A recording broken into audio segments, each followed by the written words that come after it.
You've been biohacking for a long time. What are a few things that you've shifted in your behavior that have created more energy? Yes. That shifts that actually helped you expand your energy, right? Yes. Like you said, you're serving more people right now. Yeah. But even when you are traveling, you're moving around the world, you're coaching sports teams, you're coaching individuals, you have groups. Yeah. How have you been able to expand your energy year over year? What are some of the simple tweaks that people could do today while they wait for this amazing product? Well, there's products now, they have them now. Yeah. But for me, it's, I was a vegan for about 10 years. And then I ate fish and salad basically for about 12 years. Mm-hmm. So dietarily, I've always tried to make sure that what I had was as clean as possible to start with. Mm-hmm. Then I train like a crazy person. I do oxygen restriction training type of thing so that my capacity is strong. But I'm also trying to train so I can literally do 2.5 marathons on a day, and another day, another day, another day. For me, the most important thing I think has been for me is, believe it or not, has been a combination of hot and cold temperatures that I use. Like I start every single morning in the freezing water, and I do it for two reasons. One is it moves every bit of blood in your body and all your lymph in your system, but also kind of train my brain to say, when I say go, we go. There's never a day I look forward to going in the water. And I have, 56 degree water here, but in my home in Sun Valley, I go literally through the snow and get in the river, which is, like 39, 40 degrees in the wintertime. But you feel so incredible when you come out, but also it's just training your brain saying, I say go, we go. It's not like, oh, I'm not ready yet, or let me wait 5 minutes. And that becomes a discipline in your mind for everything else in your life, which is huge. And then, believe it or not, saunas, I just in the last year I've started using saunas, and I see a huge change. I've always known about saunas, I use them every now and then. But there's so much research on it now, and I have it in the book that'll blow your mind, like 4 days a week in the sauna for just 20 minutes at 160 degrees plus. Whether it's a laser type sauna, red sauna going in, or a traditional one, will absolutely change your health in more ways than you can imagine. Like people that don't really work out, I can get them to do this now, and they can just go sit in the sauna. But what happens, it reduces your chance of a heart attack by over 51%. I read that, yeah, wow. It reduces your chance of a stroke by 62%. Your overall health is reduced. And then here's the thing I've noticed that happens to people I get doing this. They wouldn't work out. Now they do the sauna and they put some music on, or they put a movie in the background or something. And the great thing is, after doing it for about a month, sweating and everything else, now they want to work out. Now they want to do something else. So I look for the things, the quick little hacks that can make it happen.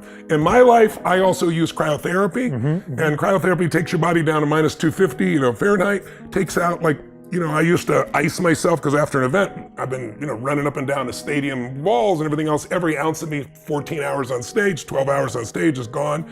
And I go ice like I did in football. And, 20 minutes on, 20 minutes off, it's painful, but I had to do it. Now I go in for 2.5 minutes in a cryotherapy unit, and there's no inflammation in my body. It's just mind-boggling. For people who have osteoarthritis also, like my mother-in-law had such bad osteoarthritis, even medications weren't helping her, and she was crying at night, and I was like, I gotta find an answer. That's how I found cryo. And I started reading about cryotherapy and started reading about athletes doing it, but I started reading what it does for osteoarthritis. She has no pain now. Right? So they're just tools, and you don't have to own one of these things. I'm fortunate enough to have one here, but you can go, there's local places all over the United States, all over the world now, where you can just go in 5 or 10 minutes, and it's amazing. People just need to try it out. So there's lots of different tools. There's exercises you can do that I love called OsteoStrong. I invest in this company.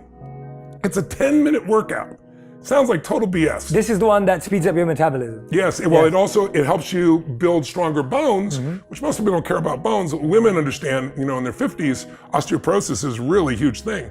And most of the drugs will eventually fossilize the bones. This is the only thing that's been proven to increase bone density by about 14%. But my athlete friends love it. I love it because when your bones are stronger, your muscles are limited by your bone strength.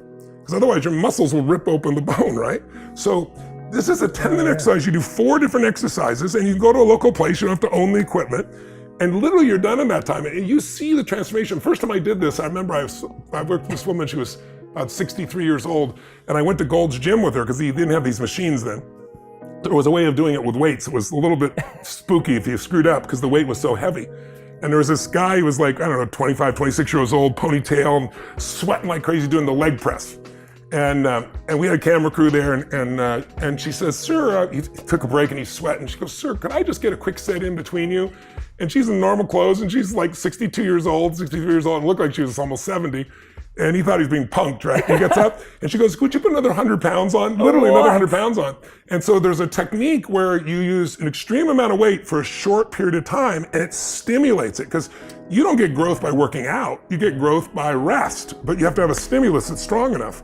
And I started doing, I bench press in those days like 240 pounds, and then all of a sudden I bench press 525. I did 1,600 pounds on the leg press, and the guy from Gold's Gym came over having a film, and he's like, you're doing this with your mind. I was like, no, anybody can do this. But now they have these machines, so you don't have to worry about the weight being too heavy or dropping on you. So there are these little tools that can make you stronger, make you faster.